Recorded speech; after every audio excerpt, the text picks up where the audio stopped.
C'est vraiment un très bon film avec un excellent personnage principal. Bonjour à toutes et tous, aujourd'hui on va prendre quelques minutes pour parler de Lee Miller. I'd rather take a picture than be one. Send me to Europe. I want to do my part. There are different kinds of wounds, not just the ones you can see. Je vais vous résumer grossièrement le film. Déjà, bien sûr, il se centre sur l'histoire du personnage éponyme, qui est une personne qui a réellement existé, qui était photographe en temps de guerre lors de la Deuxième Guerre mondiale. Lee Miller, et Elizabeth Miller de son vrai nom, est d'abord un mannequin qui évolue dans le système de la mode. Dans sa jeunesse, qui n'est pas trop racontée à part un petit passage à la fin, mais ne vous inquiétez pas, ça ne spoil pas, de toute façon cette vidéo ne va pas spoiler pour le coup, elle est éduquée à égalité, plus ou moins, avec ses frères, ce qui pour l'époque est assez exceptionnel, on va le dire. Ça ne l'empêche pas d'avoir eu une jeunesse très dure, mais ça rentrerait dans du spoil parce que comme je l'ai dit, on l'apprend vers la fin. De toute façon, cette jeunesse ne nous est quasiment pas racontée dans le film, on suit directement le personnage qui va travailler comme journaliste et photographe, surtout pour le magazine Vogue. Elle va tout faire pour aller sur le terrain de la guerre, et elle va y arriver tant bien que mal. Là, elle va prendre de nombreux clichés qui sont devenus pour beaucoup célèbres, je ne vais pas spoil, même si c'est dans le résumé, je crois, de toute façon du film, mais je ne vais pas raconter certains de ces clichés qui sont vraiment devenus cultes aujourd'hui, mais du coup, elle va aller sur le terrain et prendre des photos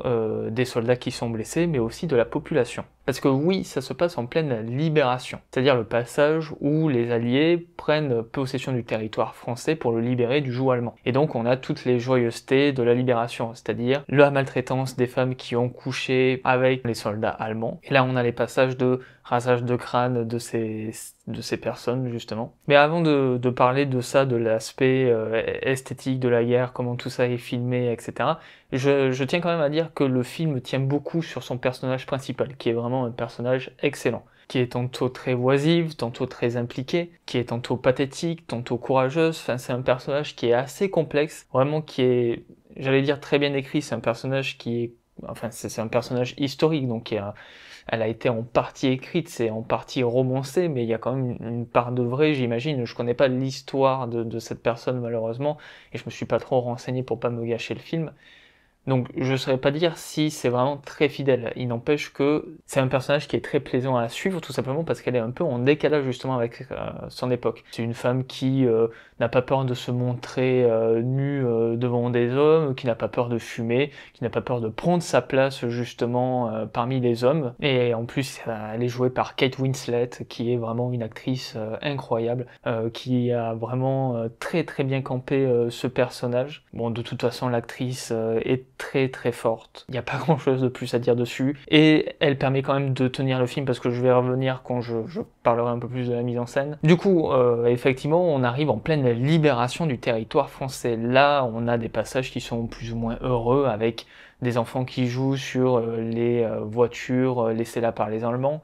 Et on a des scènes qui sont beaucoup plus compliquées, par exemple les scènes de passage à la tondeuse de ces femmes qui ont couché avec des Allemands. Et là, malheureusement, je trouve que le film, justement, manque dans sa mise en scène. C'est pas très violent comme scène, bizarrement, enfin c'est assez étrangement filmé, normalement c'est le genre de scène qui devrait vous mettre vraiment mal à l'aise, parce que c'est vraiment une humiliation et puis toute une violence du groupe envers une personne, et là pour le coup, ben on le ressent pas trop malheureusement.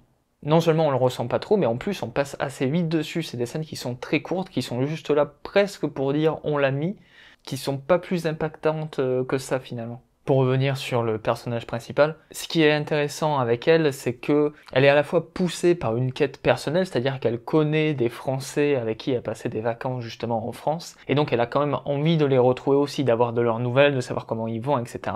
Je ne spoil pas si elle les trouve ou si elle ne les trouve pas, mais du coup elle a quand même cette quête personnelle, et bien sûr elle a une quête beaucoup moins personnelle, beaucoup plus globale, qui est d'essayer de comprendre ce qui s'est passé, la vie des gens, comment ils ont vécu cette guerre, ce qui a pu se dérouler, parce qu'effectivement à cette époque on a très peu d'informations, notamment sur les camps de la mort, et donc elle va documenter tout ça, et elle va s'en faire presque un devoir même. La mise en scène est donc très fonctionnelle malheureusement, il n'y a pas beaucoup d'idées où je me suis dit que c'était vraiment une bonne manière de filmer.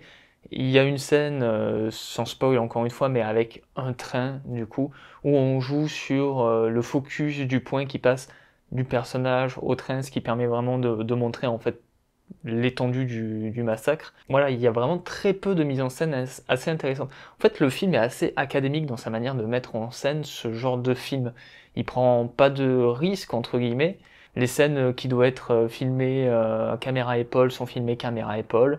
Les scènes cadrées sont cadrées. Je vais prendre un exemple qui n'est peut-être pas très bon, mais par exemple dans la zone d'intérêt, on a un vrai parti pris qui est très très très puissant, qui joue avec le hors-champ, qui joue vraiment avec un outil du cinéma qui renforce complètement le film, qui fait que c'est un des meilleurs films de la décennie, et un des meilleurs films pour parler justement de l'horreur de la Shoah. Ce qui est dommage du coup, c'est qu'avec cette mise en scène un peu plat, justement, il y a des moments qui sont censés être violents qui ne le sont pas, ou quasiment pas. En tout cas, qui ne te touche pas autant que ça devrait te toucher.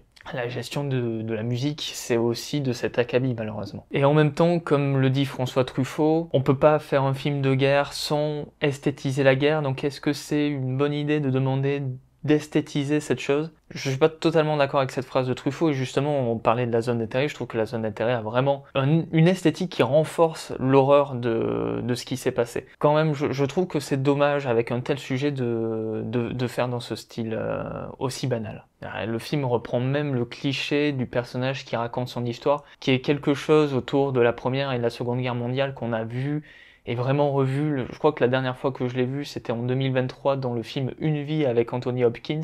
Bon voilà, il y a plein d'autres films qui le font, c'est très courant, je peux comprendre l'intérêt, mais là en plus en l'occurrence on revient très peu sur le présent, c'est dommage, je vois pas de l'intérêt de ces scènes-là. Après le film a l'avantage d'être assez actuel, notamment en parlant des reporters de guerre, je vais pas épiloguer dessus, mais dans certaines régions où il y a la guerre, certains partis ne s'embêtent pas trop avec les reporters qui se trouvent sur place. Enfin, et pour résumer, je dirais que l'histoire est vraiment très bonne, elle est bien racontée, elle est vraiment prenante et c'est une très belle histoire qu'effectivement il fallait adapter, dont j'en avais personnellement jamais entendu parler. Pour ça c'est très bien. Je trouve quand même qu'il manque vraiment quelque chose, au niveau de la mise en scène.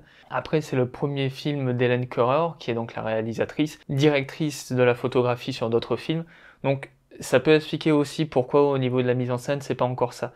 Mais même d'un point de vue photographie, je trouve pas que le film a vraiment des plans qui sont assez marquants. Donc, bon, pour un premier film, c'est vraiment pas mal, mais il y avait un peu mieux à faire avec le bois qu'il y avait. Mais bref, c'est tout pour aujourd'hui. Sur ce, moi, je vous laisse et je vous dis à la semaine prochaine.